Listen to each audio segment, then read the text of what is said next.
Sarah stood in her son's vacant room, its once vibrant walls now echoing with silence. The room was meticulously organized, but it lacked the warmth and energy that her son, Alex, had brought into their home for the past 18 years. He had left for college that morning, and a profound sense of emptiness settled within her. The house felt different, as if it had lost its heartbeat. Sarah missed the sound of his laughter, the late-night conversations, and even the occasional arguments. The house, once filled with the aroma of his favorite meals and the clutter of his belongings, now seemed oddly pristine, yet strangely cold. Sarah tried to keep herself occupied, immersing herself in household chores and work, but her mind kept drifting back to memories of her son. She found herself reminiscing about the day he was born, his first steps, his first day of school, and now, his departure for college. Time had passed so quickly, and she marveled at how he had grown into a young adult, ready to embark on his own journey. Lonely evenings became the norm. The dinner table, once a bustling hub of family conversations, now felt too large for just one person. The house, which used to be filled with the noise of video games and music, was now eerily quiet. Sarah missed the routine of preparing his favorite dishes, even though it often led to messy kitchen adventures. One day, as she was cleaning Alex's room, she discovered an old photo album tucked away in one of his drawers. Curiosity piqued, she opened it, and a flood of memories rushed back. Pictures of family vacations, birthdays, and holidays reminded her of the bond they shared and the love that had always been there. With a bittersweet smile, Sarah realized that although her son was no longer physically present, the love they shared was timeless. She picked up her phone and called him, hearing his voice on the other end of the line brought a sense of comfort. They spoke about his classes, his new friends, and the challenges of living on his own. Sarah shared her days with him too, finding solace in their continued connection. As weeks turned into months, Sarah learned to embrace the quiet moments. She found joy in pursuing her own hobbies and interests, rediscovering the person she was before becoming a mother. She volunteered at local charities, joined a book club, and even took up painting, filling her days with activities that brought fulfillment. When holidays approached, Alex came home, and the house was once again filled with laughter and warmth. Sarah cherished these moments, appreciating the time they spent together even more.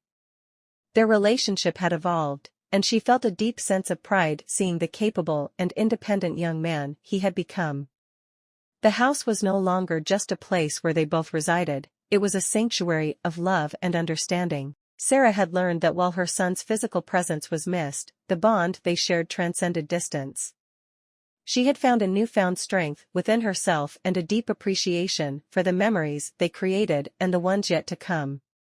And as she watched him leave again, this time with a heart filled with pride and love, Sarah knew that no matter where life took him, he would always carry the warmth of home within his heart, just as she did. Sarah stood by the window, her eyes fixed on the horizon, her thoughts consumed by worry.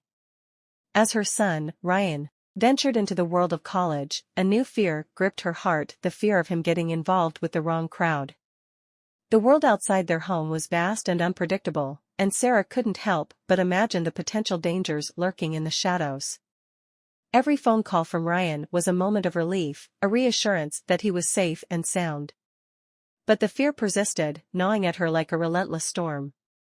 She knew she had to find a way to trust him, to believe in the values she had instilled in him over the years. Late one night, unable to sleep, Sarah decided to pour her fears onto paper. Writing became her solace, a way to confront her anxieties and explore the depth of her love for Ryan. In her letters, she shared not just her fears but also her hopes and dreams for him. She reminded him of the strong foundation he had, the values of kindness and empathy that were his guiding light. Each letter became a testament to her unwavering faith in his ability to make the right choices. Meanwhile, she also began to educate herself about the challenges young adults faced in college. She attended seminars, joined support groups, and sought advice from counselors. Knowledge became her armor, empowering her to discuss these issues openly with Ryan, bridging the gap between fear and understanding. During one of Ryan's visits home, they had a candid conversation. Sarah expressed her concerns without judgment, allowing him to share his experiences and fears too. They discussed peer pressure, the importance of choosing friends wisely, and the significance of staying true to one's principles. Ryan, sensing his mother's genuine concern, promised to be cautious and vigilant. As the semesters passed, Ryan stayed true to his word. He found friends who shared his values and ambitions, and he focused on his studies and personal growth. Sarah's letters continued, not as a reminder of her fears, but as a source of encouragement and love. She celebrated his achievements, no matter how small, and offered a listening ear during his challenges. With time, Sarah's fear began to fade. She saw the responsible, compassionate young man Ryan was becoming. Her letters transformed into a chronicle of their shared journey, a testament to the power of trust and communication. Ryan, in turn, appreciated his mother's unwavering support, knowing that he could always rely on her wisdom and love. In the end, Sarah realized that while the world outside was unpredictable, the bond between a mother and her child was unbreakable. Through trust, communication, and love, they had overcome her fears, emerging stronger on the other side. Ryan had not just survived college, he had thrived, becoming a person Sarah was immensely proud of. Sarah's heart skipped a beat as she answered the phone, her hands trembling slightly. "Hello?" The voice on the other end was the college administrator. "Mrs. Johnson, this is Mrs. Collins from Hilltop University. I wanted to inform you that Ryan has not attended his classes for the past week. We are concerned about his absence. Is everything all right?" A wave of panic washed over Sarah. I didn't know. Thank you for letting me know. I'll talk to him right away. Please, can you tell me which classes he missed?" Mrs. Collins sympathetically replied, "Of course, Mrs. Johnson. Ryan missed his psychology, mathematics, and literature classes consistently. We've reached out to him via email and phone, but there has been no response." Sarah felt a lump forming in her throat. "I appreciate you letting me know. I will get to the bottom of this and find out what's going on. Thank you." She hung up the phone, her mind racing. Fear and concern gripped her as she dialed Ryan's number, praying he would answer. After a few tense moments, he picked up. "Hello?" His voice sounded groggy, as though he had just woken up. Sarah tried to keep her own voice steady. "Ryan, it's Mom. I just got a call from your college. They said you haven't been attending your classes. What's happening? Are you okay?" There was a moment of silence on the other end. "Mom, I've been having a hard time. I don't know, everything just feels overwhelming. I didn't know how to tell you." Concern flooded Sarah's voice. "Oh, Ryan, I wish you had talked to me sooner. It's okay to feel overwhelmed, but you don't have to face it alone. We can work through this together. Can you tell me what's been bothering you?" Ryan hesitated, then began to open up. He talked about the pressure of academics, the challenges of making new friends, and the feeling of homesickness that had settled in unexpectedly. Sarah listened, her heart aching for her son. "Ryan," she said gently, "I love you, and I'm here for you. It's okay to struggle, and it's okay to ask for help. Let's figure this out together. You're not alone in this." Tears welled up in Ryan's eyes. "I'm scared, Mom." "I know, sweetheart," Sarah said, her voice full of love and reassurance. "But remember, courage isn't the absence of fear, it's facing the fear and moving forward. We'll find the support you need, whether it's counseling, tutoring, or just talking to someone. You are strong, Ryan. I believe in you." In that moment, as they shared their fears and vulnerabilities, a newfound strength emerged between them. Sarah's unwavering support became the foundation upon which Ryan could rebuild his confidence. And though the road ahead was uncertain, they faced it together, a mother and her son, bound by love and determination to overcome whatever challenges came their way. Sarah's heart pounded in her chest as she answered the phone, her voice trembling. "Hello?" The voice on the other end was stern. Mrs. Johnson, this is Officer Stevens from the local police station. We have your son, Ryan, here. He's safe, but we need you to come pick him up. Panic flooded Sarah's senses. Oh my God, is he okay? What happened? Officer Stevens sighed, his tone sympathetic. He was involved in a minor altercation at a local cafe. It's nothing serious, but we need a guardian to come and take him home. Can you come down here as soon as possible? Sarah's mind raced with worry. Yes, of course.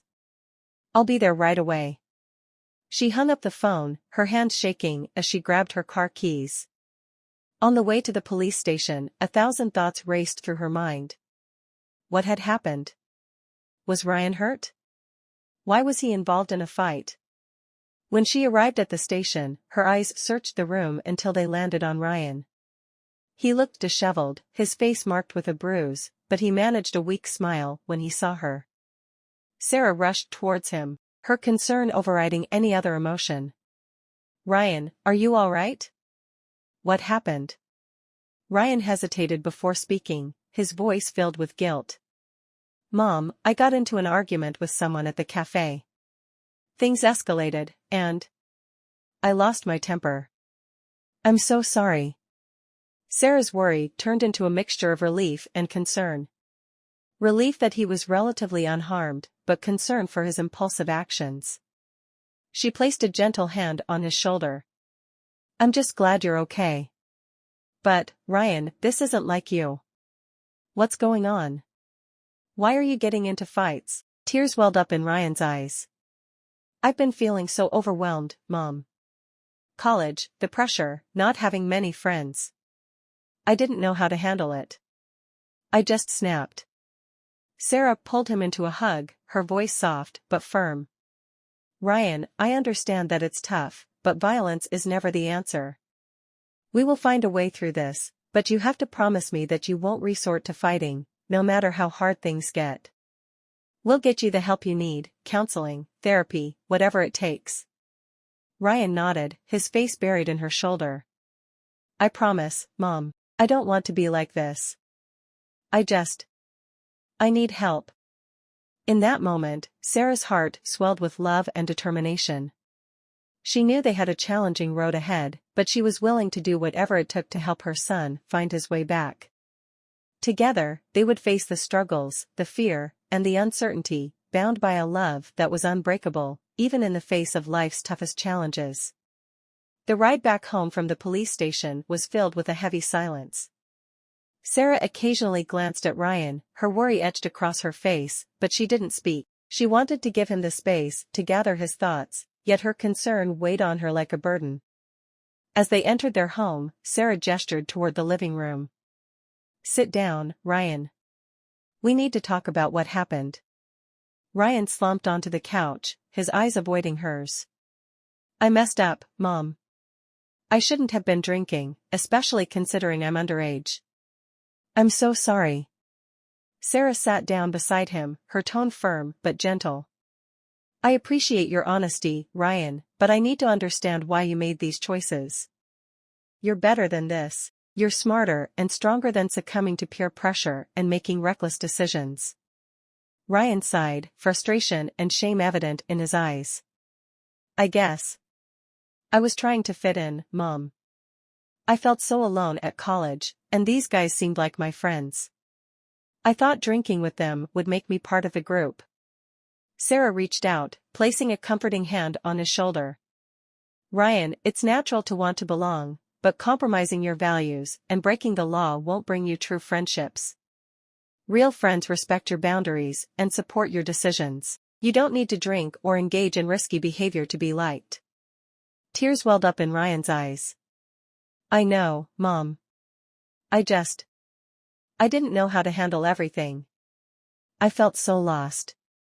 Sarah pulled him into a hug, her voice soft but resolute.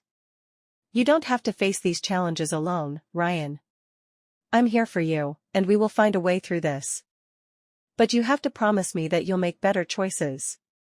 Your future, your well-being, they all depend on the decisions you make now.